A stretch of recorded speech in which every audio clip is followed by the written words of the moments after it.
제97주년 3.1절을 맞아 제주 지역에서도 다양한 기념 행사가 잇따라 열렸습니다. 제주시 원도심 활성화를 위해 800억 원이 투입된 탐라문화광장 조성공사가 지하 주차장 설계 오류로 중단됐습니다. 요즘 날씨가 풀리면서 도로 곳곳에 구멍이 패이는 포트홀이 생기고 있지만 복구 예산은 턱없이 부족합니다. 최근 버려지는 애완동물이 늘면서 도로에 뛰어들어 사고를 당하는 로드킬 사고도 급증하고 있습니다. 운전자의 안전까지 위협하고 있습니다. 여러분 안녕하십니까? 뉴스데스크 제주입니다. 오늘은 97번째 맞는 3.1절입니다. 도내 곳곳에서는 독립을 위해 몸을 바친 선열들의 뜻을 기리는 다양한 행사가 펼쳐졌습니다. 권혁태 기자가 보도합니다. 이른 아침부터 거리를 가득 메운 사람들. 태극기를 들고 97년 전 독립을 향한 선열들의 함성을 재현합니다. 대한독립 만세! 만세! 대한독립 만세! 만세! 행렬이 도착한 곳은 1919년 제주 지역 애국지사 14명이 주도하고 수천 명의 도민들이 독립을 염원하며 항일운동을 펼쳤던 조천 만세동산. 어린 학생부터 당시 참여했던 생존 애국지사 그리고 후손들까지 함께 모여 그날의 뜻을 되새겼습니다. 추운 날씨에도 이렇게 독립운동을 했던 운동가들이 정말 대단하신 것 같고 이렇게 멋진 대한민국을 만들어줘서 정말 감사한 느낌이 많이 들었습니다. 이 고향 출신으로서 참가한 지가 20년이 넘었습니다. 그래서 매 이렇게 하면서 이 순간만이라도 그 선배님들의 그 정신을 조금이라도 이어받을 수 있는 계기가 됐던 것 같습니다. 아직도 여전한 일제강점기의 상처를 잊지 말자는 움직임도 시작됐습니다. 도내 20개 시민사회단체들은 지난해 말 한일 위안부 합의는 무효라고 선언하고 앞으로 매주 수요일 집회를 이어가겠다며 일본 영사관 앞까지 행진을 벌였습니다. 일본 정부의 공식적이고 명확한 국가범죄 인정과 사죄, 이에 따른 법적 배상과 재발 방지 노력, 올바른 역사 교육 등의 조치를 세계인과 함께 요구해 나갈 것입니다. 97번째 이어진 만세소리와 태극기의 물결, 그리고 소녀상까지 다시 한번 독립운동의 정신을 되짚어보는 하루였습니다. MBC 뉴스 권혁태입니다. 제97주년 3.1절 기념식이 오늘 오전 광복회원과 도민, 각급 기관단체장이 참석한 가운데 제주시 조천체육관에서 열렸습니다. 오늘 기념식에서 원희룡 지사는 해녀 항일운동을 비롯한 제주 항일운동은 우리에게 많은 교훈과 가치를 전해주고 있다며 제주의 자연과 토지를 훼손하거나 지속 가능한 성장을 저해하는 투기 행위를 근절해야 한다고 강조했습니다. 한편 한대섭 광복회 제주도 지부장의 독립선언서 낭독과 나라의 주권 회복에 힘쓴 선열을 기리고 호국 영령의 넋을 위로하는 순서가 진행됐습니다. 제주시 원도심을 되살리기 위해 800억 원이 투입된 탐라문화광장 조성공사가 중단됐습니다. 지하 주차장 설계가 처음부터 잘못된 건데 뒤늦게 설계를 바꾸는 바람에 완공은 더 늦어지게 됐습니다. 김찬년 기자가 보도합니다. 탐라문화광장 조성 사업이 한창인 산지천 일대 3,000제곱미터가 넘는 광장 부지의 터파기 공사가 멈췄습니다. 제주도는 이곳에 지하 주차장을 짓겠다며 지난해 말부터 공사를 시작했습니다. 하지만 최근 설계가 잘못됐다는 지적에 따라 공사가 아예 중단됐습니다. 주차장의 절반 정도만 지면 아래 들어가도록 설계한 탓에 나머지 2, 3m가 지면 위로 솟아오르게 된 겁니다. 때문에 광장 한가운데 주차장 건물이 튀어올라 광장의 기능을 상실했다는 지적을 받고 있습니다. 낮은 데가 한 3m에서 높은 데는 5m 이상까지도 이제 그렇게 될 수 있어서 주변 지형하고도 전혀 맞지 않고 광장 개념하고도 전혀 맞지 않는다. 그런 문제가 좀 예상되고 있습니다. 제주도는 뒤늦게 지하주차장 공사를 중단하고 설계 변경에 들어갔습니다. 기술적인 검토까지 거쳐야 해 최소한 한 달 이상은 걸릴 전망입니다. 도시계획위원회라든지 경관심의 때 그 지하주차장 채광을 위해서 조금 위로 올려야 될 거 아니냐는 의견 때문에 저희들 그 높이 올렸었는데 지역 주민들은 좀 불편을 호소하는 것 같아서. 뒤늦게 지하주차장을 건설하기로 하면서 지난해 12월에서 올해 8월로 완공이 한 차례 늦어졌던 탐라 문화광장 조성 사업. 이번에는 주먹구구식 설계로 완공 시기가 올해 10월로 또 한 번 늦어지게 됐습니다. MBC 뉴스 김찬년입니다. 요즘 추위가 풀리면서 도로에 구멍이 움푹 파이는 포트홀이 곳곳에서 발생하고 있습니다. 지난 겨울 기록적인 폭설과 한파가 제주를 강타하면서 이런 포트홀이 크게 늘었는데 복구 예산은 턱없이 부족한 실정입니다. 김항석 기자의 보도입니다. 도로 한가운데 아스팔트가 깨진 채로 움푹 파여 있습니다. 주변에도 금방이라도 파일 것처럼 도로 곳곳이 갈라져 있습니다. 도로 위에 난데없이 나타난 구멍을 피하기 위해 운전자들은 중앙선이 넘나드는 고개 운전까지 하고 있습니다.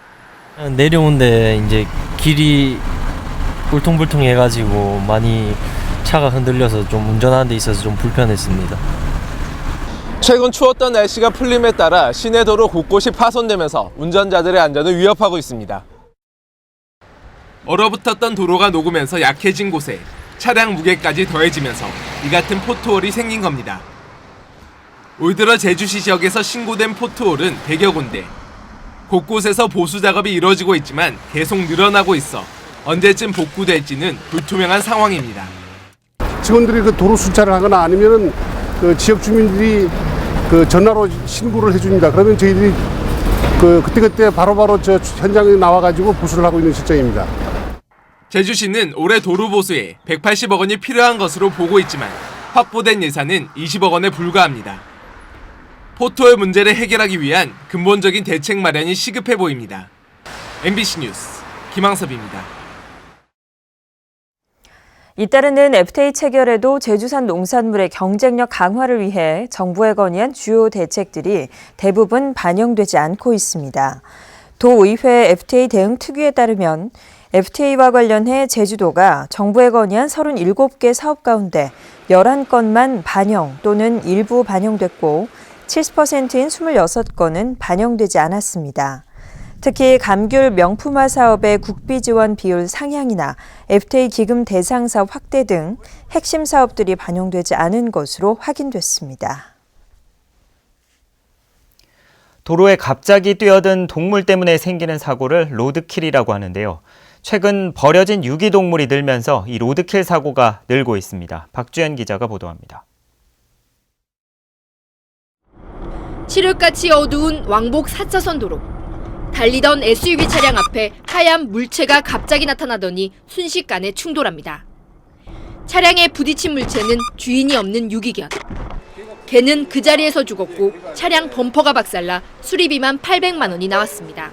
4차선 도로는 2차선에서 그 1차선에 개가 있는 사실을 상상도 못한 거죠, 갑자기. 더군다나 밤에고. 제주 지역에서 차량에 치여 수거되는 개와 고양이의 사체는 한 달 평균 300건. 이러다 보니 제주시는 동물 사체를 처리하기 위해 담당자 7명을 지정했습니다. 로드킬 사고가 증가한 것은 유기동물들이 늘고 있기 때문. 지난해 주인에게 버려져 제주 동물보호센터에 들어온 개와 고양이는 2,071마리. 3년 전보다 30% 늘었고 매년 증가 추세를 보이고 있습니다. 개나 고양이 같은 경우에도 이렇게 동공이 열려 있는 상태에서 갑자기 그 차량에 의한 빛이 들어오게 되면 눈이 부시니까 잠깐 또 얼어붙는 그런 증상이 나타날 수 있죠. 동물보호센터는 로드킬 사고를 예방하기 위해 애완동물을 철저히 단속하고 버려진 동물을 구조할 수 있도록 신고해달라고 당부했습니다. MBC 뉴스 박주연입니다. 포화 상태에 이른 제주공항 이용객 수가 크게 늘어난 것으로 집계됐습니다. 국토교통부가 발표한 1월 항공운송 실적에 따르면 제주공항 이용객은 208만여 명으로 1년 전보다 10.5% 증가했습니다. 또 전체 국내선의 85.2%를 제주 노선이 차지했습니다. 한편 지난해 제주공항 이용객은 2,600만 명으로 수용 능력을 100만 명 초과했습니다. 3일절인 오늘 제주지방은 대체로 맑은 가운데 낮 최고 기온이 제주시 6.9도, 서귀포 9.1도 등으로 쌀쌀한 날씨를 보였습니다. 한라산 윗세오름에는 20cm 가까운 눈이 쌓였지만 기온이 점차 오르면서 오전 한때 일부 통행이 제한됐던 산간도로는 모두 정상 운행되고 있습니다. 수요일인 내일은 남서풍이 유입되면서 평년 기온을 회복하겠고 모레부터는 기온이 평년보다 높아 포근하겠다고 제주지방기상청은 예보했습니다. 오늘 오전 11시쯤 서귀포 남동쪽 120km 해상에서 성산포 수협 28톤급 연승어선인 702 명원호가 침몰했습니다. 이 사고로 선원 40살 정모 씨가 병원으로 옮겨져 치료를 받았지만 숨졌고 함께 배에 타고 있던 선장 65살 정모 씨 등 7명은 주변 어선에 의해 구조됐습니다. 해경은 사고 해역에 경비 함정을 보내 구조된 선원들을 상대로 정확한 경위를 조사하고 있습니다. 오늘 오전 11시쯤 제주시 노형동 모 아파트 산책로에서 79살 강모 씨가 숨진 채 발견됐습니다. 경찰은 치매 환자인 강 씨가 아파트 베란다에서 추락한 것으로 보고 신고자 등을 상대로 정확한 사망 경위를 조사하고 있습니다. 제주 동부경찰서는 인터넷 중고 물품 거래 사이트에서 유아용품과 스마트폰 등을 시세보다 싸게 판다는 글을 올린 뒤 물건은 보내지 않고 돈만 가로챈 24살 제이 씨를 구속했습니다. 경찰에 따르면 제이 씨는 지난해 12월부터 석 달 동안 인터넷 중고 물품 거래 사이트에 허위로 판매글을 올려 39명으로부터 물품 대금 900여만 원을 가로챈 혐의를 받고 있습니다. 제주시 건입동에 조성된 김만덕 객주가 주민소득 자원으로 이달부터 본격 운영됩니다. 제주도에 따르면 김만덕 객주 위탁 운영자로 선정된 건입동 마을협동조합이 이달 중순부터 주막에서 빙떡과 몸국 등 제주의 향토 음식과 전통주를 판매하고 객관을 재현한 초가에서 숙박 체험 프로그램을 진행합니다. 또 다음 달부터는 대장간 체험과 수공예품과 예술품을 파는 프리마켓 행사도 진행됩니다. 제주시 삼도동 옛 제주대병원 이전에 따른 도심 공동화 현상을 해소하기 위해 제주시가 추진 중인 4차 빈점포 입주 예술인 모집에 5명이 응모했습니다. 분야별로는 사진과 공예, 음악과 서예 등으로 제주 출신 작가 4명과 다른 지방 출신 작가 1명이 입주를 신청했습니다. 최종 입주자는 심사를 거쳐 이달 안에 발표되며 입주 기간은 3년으로 한 차례 연장을 통해 최대 5년까지 입주에 따른 임차료를 지원받을 수 있습니다. 제주 지역에서 적성검사 기한을 놓쳐 운전면허가 취소되는 운전자가 증가한 것으로 나타났습니다. 제주지방경찰청에 따르면 지난해 적성검사를 받지 않아 운전면허가 취소된 운전자는 426명으로 최근 3년 동안 1,032명에 달했습니다. 뉴스데스크 제주였습니다. 고맙습니다.